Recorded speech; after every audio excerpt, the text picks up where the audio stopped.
Lettre 120. Comment nous est venue la notion du bon et de l'honnête? L'homme est rarement semblable à lui-même. Ta lettre, qui touche en courant nombre de questions subtiles, s'arrête enfin sur celle-ci dont elle demande la solution. Comment nous est venue la notion du bien et de l'honnête? Pour les autres écoles, ces deux choses sont diverses et distinctes. Chez nous, elles font partie du même tout. Je m'explique. Le bon, selon quelques-uns, c'est l'utile, et ils nomment ainsi la richesse, un cheval, du vin, une chaussure, dont ils la font descendre bas. L'honnête pour eux, c'est ce qui répond à la loi du devoir et de la vertu, comme des soins pieux donnés à la vieillesse d'un père, des secours à la pauvreté d'un ami, un vaillant coup de main, un avis dicté par la prudence et la modération. Nous aussi, nous divisons les attributs. Mais le sujet est un. Rien n'est bon que l'honnête. Et l'honnête, par son essence même, est bon. Je crois superflu d'ajouter ce que j'ai dit maintes fois sur la différence des deux choses. Je répète seulement que rien ne nous semble bon de ce qui peut servir au mal. Or tu vois combien de gens font mauvais usage des richesses, de la noblesse, de la puissance. Mais revenons au point que tu désires voir éclaircir. Comment nous est venue la notion première du bon et de l'honnête? La nature n'a pu nous l'enseigner. Elle nous a donné les germes de la science, non la science elle-même. Quelques-uns disent que cette notion nous est venue par aventure. Mais est-il croyable que l'image de la vertu n'est que fortuitement apparue à je ne sais quel homme? Selon nous, l'observation a recueilli, comparé entre eux certains actes fréquents de la vie, et l'intelligence humaine y a reconnu le bon et l'honnête par analogie. Comme ce mot a reçu des grammairiens latins droit de cité, je ne crois pas devoir le proscrire et le renvoyer au lieu de sa naissance. Je l'emploie donc, non pas seulement comme toléré, mais comme sanctionné par l'usage. Or, qu'est-ce que cette analogie? Le voici. On connaissait la santé du corps. On s'avisa que l'âme aussi avait la sienne. On connaissait la force physique. On en déduisit qu'il y avait une force morale. Des traits de bonté, d'humanité, de courage nous avaient frappés d'étonnement. Nous commençâmes à les admirer comme autant de perfection. Il s'y mêlait beaucoup d'alliages, mais le prestige d'une action remarquable le couvrait de son éclat. On a dissimulé ses tâches, car naturellement on est porté à outrer le plus juste éloge, et toujours le portrait de la gloire a été au-delà du vrai. Or donc, de ces faits divers, fut tiré le type du bien par excellence. Fabricius repoussa l'or de Pyrrhus et y vit moins de grandeur à posséder un royaume qu'à mépriser les dons d'un roi. Le même Fabricius, à qui le médecin de Pyrrhus promettait d'empoisonner son prince, avertit celui-ci d'être sur ses gardes. Ce fut l'effet d'une même vertu de ne pas être vaincu par l'or et de ne pas vaincre par le poison.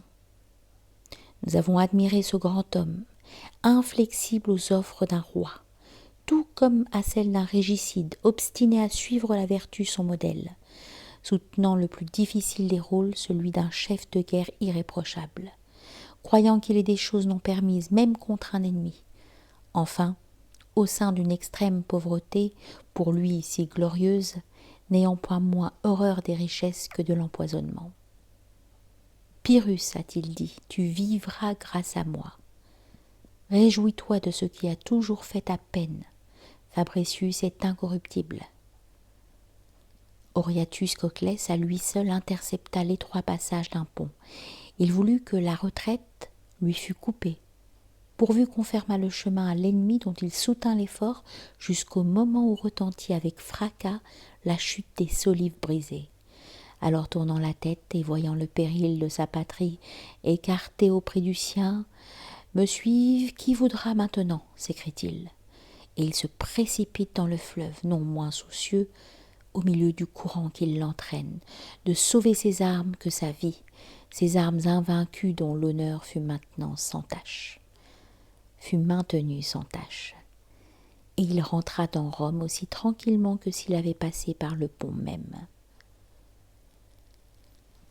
Ces actions et d'autres semblables nous ont appris ce que c'est que la vertu.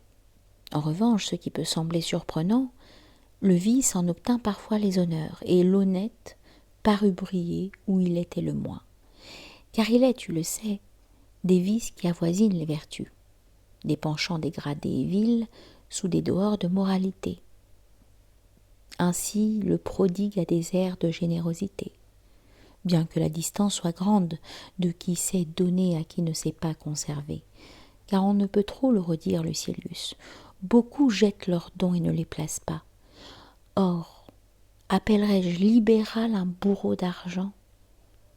La négligence ressemble à la facilité, la témérité au courage. Ces conformités apparentes nous obligèrent à prendre garde et à distinguer des choses très rapprochées à l'extérieur, au fond très dissemblables. En observant ceux qu'avaient signalé quelque action d'éclat, on sut démêler quand tel homme avait agi dans l'élan généreux d'un grand cœur, et on vit cet homme brave à la guerre tel jour, timide au forum, héros contre la pauvreté, sans force contre la calomnie. Les éloges furent pour l'action, le discrédit pour la personne. On en vit un autre bon avec ses amis, modéré envers ses ennemis, administrant avec des mains pures et religieuses les affaires de l'État et des citoyens, également doué de la patience qui tolère et de la prudence qui n'agit qu'à propos, donnant à pleine main quand la libéralité est de saison, quand le travail commande, s'y dévouant avec persévérance et subvenant par l'activité de l'âme à l'épuisement des organes. Outre cela, toujours et en tout le même. Vertueux non plus par système, mais par habitude, et arrivé au point, non pas seulement de pouvoir bien faire, mais de ne pouvoir faire autrement que le bien. On jugea que là était la parfaite vertu, laquelle se ramifia en plusieurs parties, car on avait des passions à dompter, des frayeurs à vaincre. Il fallait prévoir les choses à faire, rendre à chacun selon son droit. On trouva pour tout cela la tempérance, la force, la prudence, la justice, et on leur assigna leur rôle. Qu'est-ce donc qui nous a fait connaître la vertu ? Nous l'avons reconnue à l'ordre qu'elle établit, à sa beauté, à sa constance, à l'harmonie de toutes ses actions, à cette grandeur qui se rend supérieure à tout. Alors naquit l'idée de cette vie heureuse qui coule doucement, sans obstacle, qui s'appartient tout à elle-même. Mais comment cette dernière image s'offrit-elle à nous ? Je vais le dire. Jamais ce mortel parfait, cet adepte de la vertu, ne maudit la fortune. Jamais il n'accueillit les événements avec chagrin. Se regardant comme citoyen et soldat de l'humanité, à ses yeux tout labeur fut un commandement à subir. Quelque disgrâce qui survint, il n'y voit point un mal à repousser, un accident qui le frappait, il l'accepta comme une charge à lui dévolue. Quelle qu'elle soit, se dit-il, elle est mienne. Elle est dure, elle est cruelle, qu'elle soit pour mon courage un aiguillon de plus. Force était donc de reconnaître grand cet homme, qui n'avait jamais gémi sous le malheur, jamais ne s'était-il plaint de sa destinée, qui, éprouvé en 1000 rencontres, avait brillé comme une vive lumière parmi les ténèbres, attirant vers lui toutes les âmes touchées de ce calme, de cette douceur qui le mettait au niveau de l'homme en même temps que du Dieu. Alors cette âme accomplie, arrivée à son plus haut point, n'a plus au-dessus d'elle que l'intelligence divine, dont une parcelle est descendue jusque dans sa mortelle enveloppe.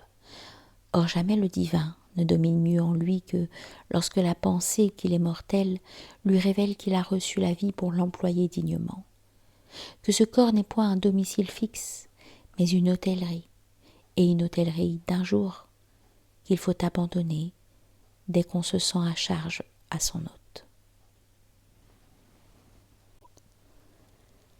Oui, Lucilius, notre âme n'a pas de titre plus frappant de sa haute origine que son dédain pour l'indigne et étroite prison où elle s'agite, que son courage à la quitter.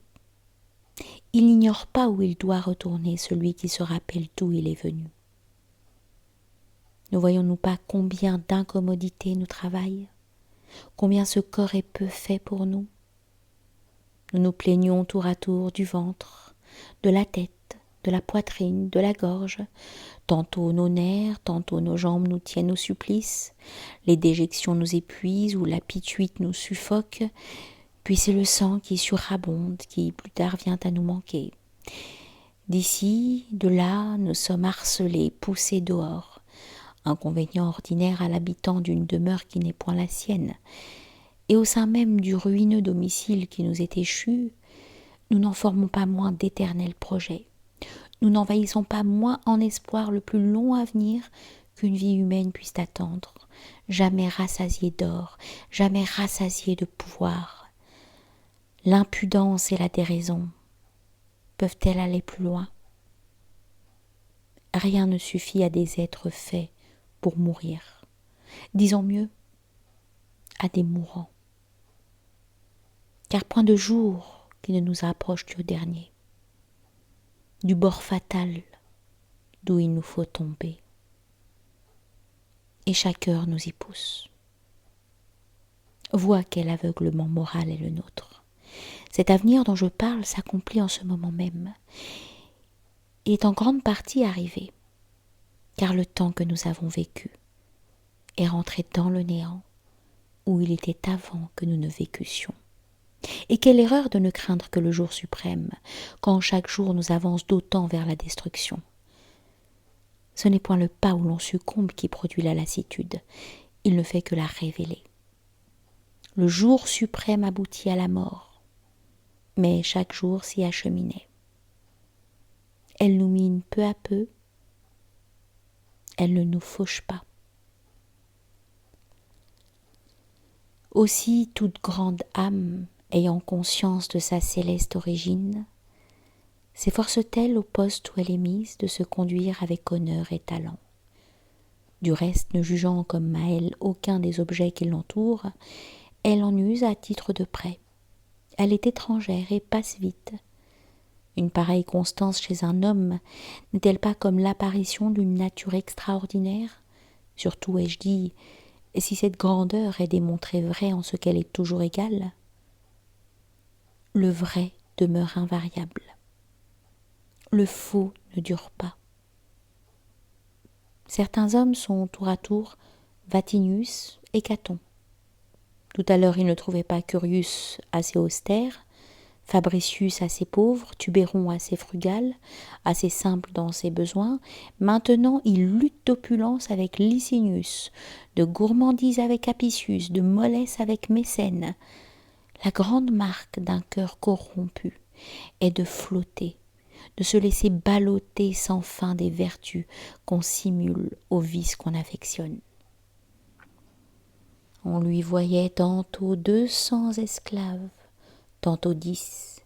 Il n'avait que tétrarque et roi, et grandeur à la bouche, et puis baissant la voix, une table à 3 pieds, une simple salière pour me parer du froid, une toge grossière. C'est assez à cet homme exempt de passion. Chiche, comptant de peu, donner 2 millions. En 5 jours, bourse vide. Tous ceux dont je parle sont représentés par ce personnage d'Horace, jamais égal ni semblable à lui-même, tant il erre d'un excès à l'autre. Tels sont beaucoup de caractères, je dirais presque tous. Quel est l'homme qui, chaque jour, ne change de dessein et de vœu? Hier, il voulait une épouse, aujourd'hui une maîtresse. Tantôt il tranche du souverain, tantôt il ne tient pas à lui qu'il ne soit plus obséquieux des esclaves. Souvent gonflé jusqu'à se rendre haïssable, il va s'aplatir et se faire plus petit, plus humble que ceux qui gisent vraiment dans la boue. Tour à tour, il sème l'or et le ravit. Ainsi se trahit surtout l'absence de jugement. On paraît sous telle forme, puis sous telle autre, et, chose à mon gré la plus pitoyable du monde, on n'est jamais soi. C'est une grande tâche, crois-moi, que de soutenir toujours le même personnage. Or, excepté le sage, nul ne le fait. Nous autres, nous ne savons encore que changer. Tu nous verras par moments économes, sérieux, par moments prodigues et frivoles. C'est à toute heure travestissement nouveau, et l'opposé de ce que nous quittons. Gagne donc sur toi de te maintenir jusqu'à la fin tel que tu as résolu d'être. Fais qu'on puisse te louer, ou du moins te reconnaître. Il y a tel homme qu'on a vu la veille et dont on peut dire « Qui est-il » tant est grande la métamorphose.